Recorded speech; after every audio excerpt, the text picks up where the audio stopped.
નમસ્તે, હાલો. મારું નામ પદ્માબેન મહેન્દ્રભાઈ ધાનેચા છે. હું જામનગરની રહેવાસી છું. મારા જ કમરનો તકલીફ મારા 10 વર્ષથી આ હતો.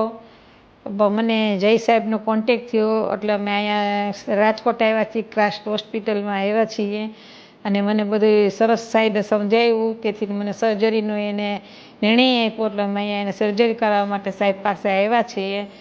સાહેબનું સર્જરી પણ બહુ સરસ છે અને એનો એક્સપિરિયન્સ પણ બહુ સરસ છે જય સાહેબનો.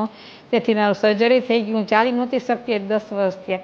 હું ચાલતી ફીરતી સરસ 3 દિવસ મને રેડી સાહેબે કરી દીધી છે. પણ અહીંયાનો સ્ટાફ પણ બહુ સરસ છે, આનંદરૂપી છે અને રમૂજી છે. તેથી મને બહુ સરસ થઈ ગયું છે. તેથી હું આખા સ્ટાફનો અને જય સાહેબનો ખૂબ ખૂબ ધન્યવાદ કરું છું.